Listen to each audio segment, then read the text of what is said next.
Now, we'd like to keep open minds, open hearts and optimism. That's my style here, but we do bring you the realism to make sure that you are armed with the best decision-making going forward for your farming and growing businesses, as well as those that you may support working in this sector.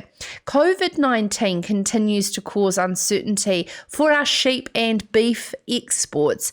And this is following Beef and Lamb's new season outlook webinar that happened yesterday. Both global economies and consumer demand and the trading channels have all been extremely disruptive, as well as the rise in nationalism. According to this report, the challenging environment is predicted to cause a decline over the next 2020 to 21 season in our export receipts. And Jeremy Baker, the Chief Insight Officer from Beef and Lamb, joins us now. Evening, Jeremy. I like talking to you about the future when it comes to optimism and innovation, but at the same time, realism is important. Absolutely. It's really important that we at Beef and Lamb, and particularly through the Economic Service, provide our sheep and beef farmers and our dairy farmers with really good information about what's likely coming at them in the next season so that they can make the right decisions for their farming business. So that's why we put all of this effort in, gather a whole lot of information domestically and internationally, and put this report together. And this year we've put it together in a variety of formats to try and make it as accessible as possible. But the headline figures are simply that we are likely to see a drop in export receipts of about 15% for lamb, around 8% for other sheep meat products, and around 9% for veal and beef. So, that's the headline.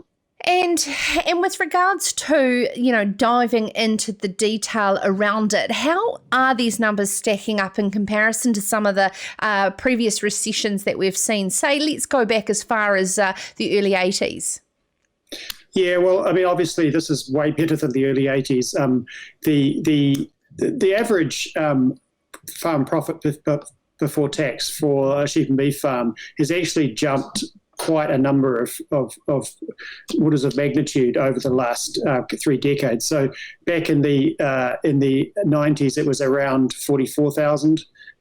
In the early 2000s, it was 65,000, and in the last 10 years, it's been around 97 to 100,000. So we're actually predicting it's going to drop to around 115, which is down from a high last year, but it's still above the 5-year average. And so we've built quite a lot of resilience into the sheep and beef farming system in New Zealand and the dairy system, and I think that's really important when these kind of external shocks come at us. And that's absolutely right. I remember when there was a 25% drop in the share market and overnight, and everyone freaked out. And my mother, she follows your RTV and Al Jazeera and a lot of international, and she said, but we've risen 4,000 since the GFC, so what's 25%? And when you've got a decline of the amount of sheep numbers since the early 90s, and then it is all about putting this in perspective, is it not? It's absolutely about perspective. It's about what we've shifted away from is volume to value. So we now get a great deal more value out of each animal, and we're continuing to do that. But the annoying thing, of course, is that what the COVID situation has done is it's knocked some of that premium top end off the restaurant trade, and that has actually definitely had an impact on the prices that we're seeing at the moment. And what's happening is that the processing companies are working, including with Beef and Lamb through the Taste for Your Nature brand, to actually find some alternative, particularly some premium retail options. We've started doing that in China. So we're obviously hopeful, but we have to be realistic about how quickly we can turn on those new opportunities. Therefore, lots of work to be done. In your role as Chief Insight Officer, you'll always have a forward lens on.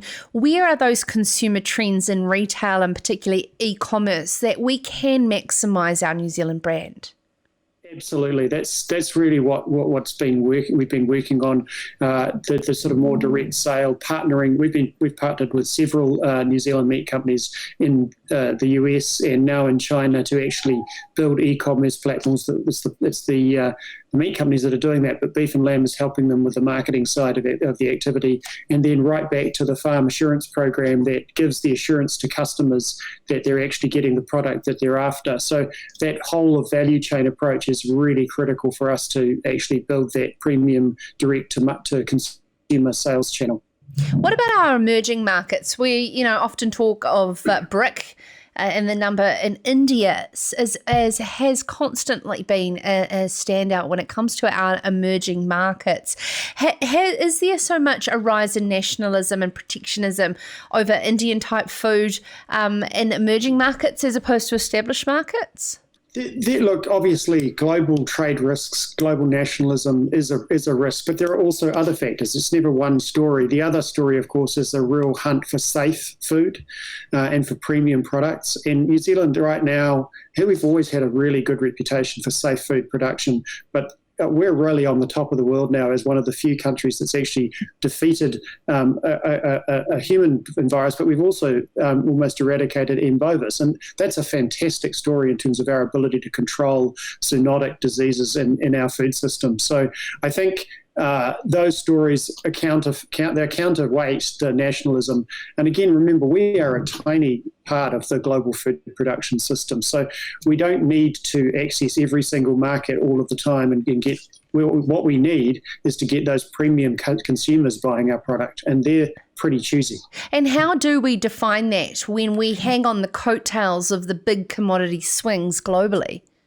That's right, and that's why we have to continue to build our direct-to-market, direct-to-consumer, direct-to-retail chain, particularly some of the smaller retail chains. And if you think about China, smaller retail chains are absolutely massive, but there are a lot of them. It's a really diversified market. And so are places in other countries that we're exploring, like Vietnam and those sorts of places, which are also doing very well in COVID, I should say. So that's really, really important. So it's a variety. There's no silver bullet.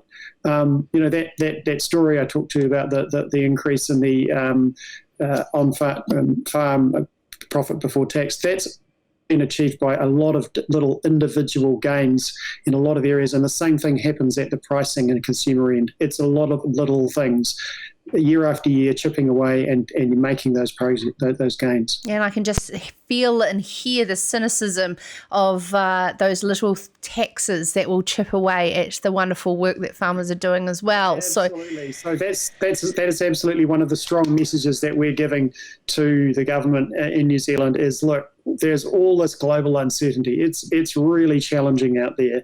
If you want us to be part of the solution for getting New Zealand back to economic success, then you need to be really clear about getting rid of some of that uncertainty domestically.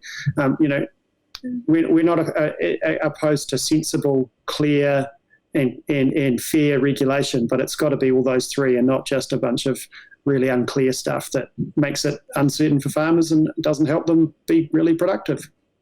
Oh, well said, Jeremy. Now, I would just want to turn to some lighter news. Labour weekend, some will be going away and enjoying domestic tourism around this country, heading to the beach, heading to the rivers and the lakes.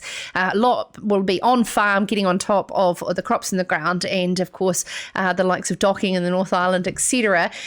So in light of the fact, Jeremy, will you be getting away and having a bit of a break?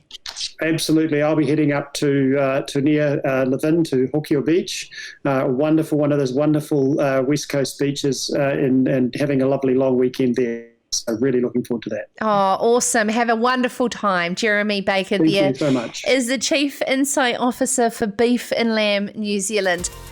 This is Sarah's Country.